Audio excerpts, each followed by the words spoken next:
All right, so if you ever need some cordage in a pinch, here's how to make some out of grass. So the first step is you're going to take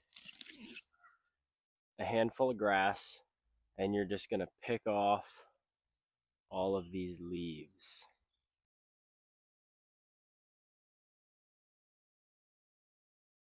And you want to make sure that the leaves stay mostly intact and aren't too short. Um, Generally, you want them about the size of your palm. So this one, oh crap, a little too short. That one's pretty solid.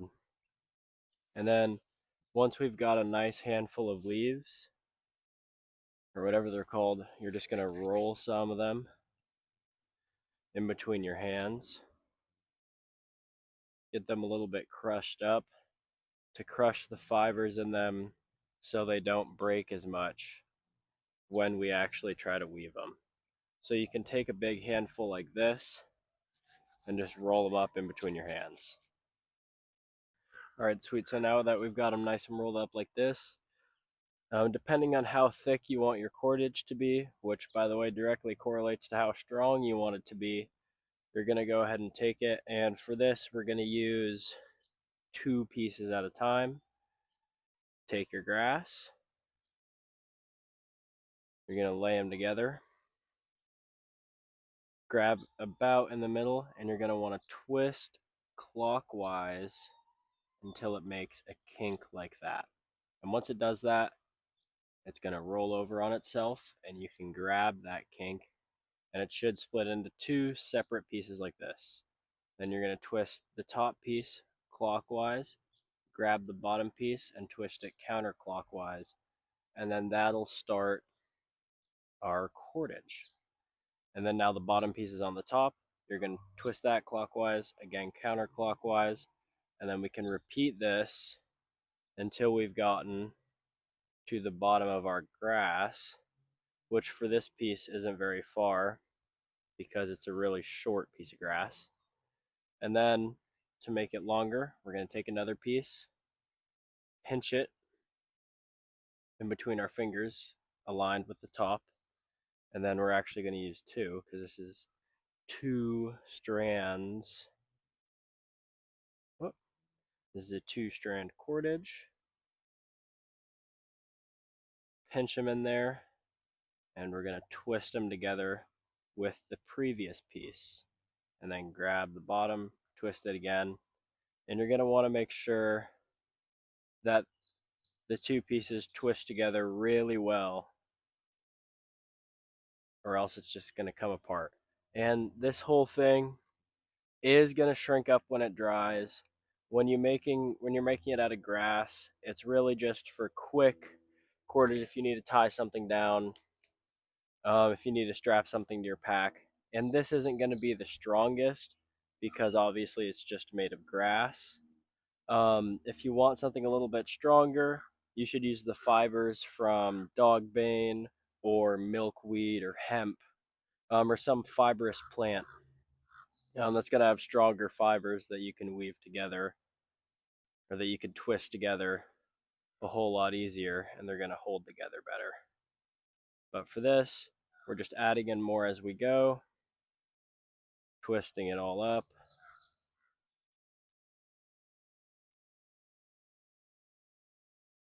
And then hoping that the grass doesn't break, because this is not the best thing to use, but it'll work in a pinch if you need to tie something down.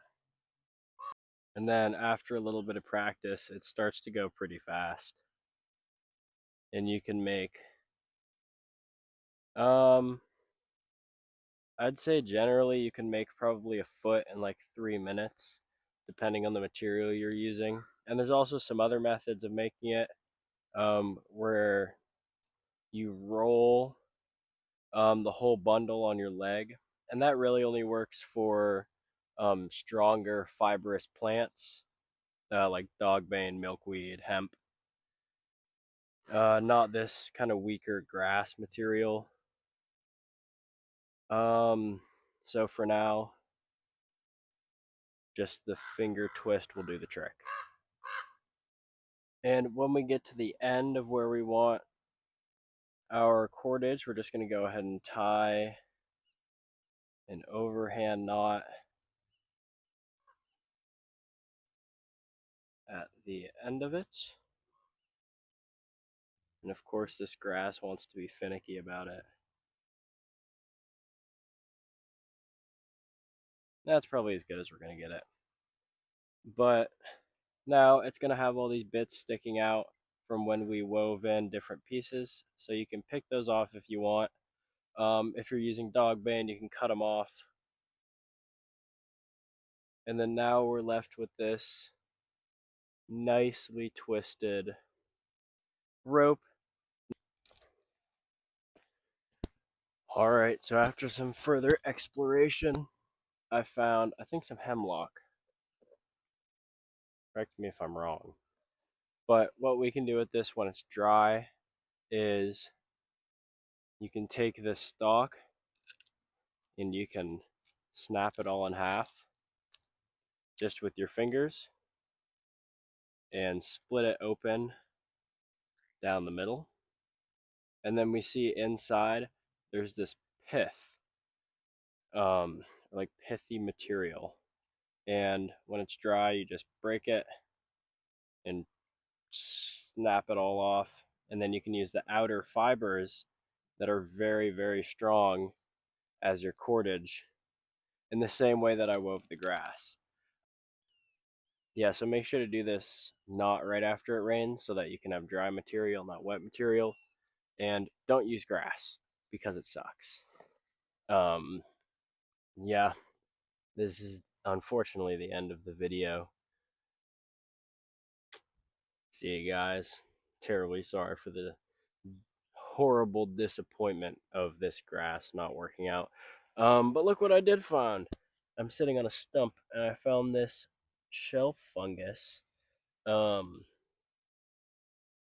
you can carve in on the bottom of it with your fingernail.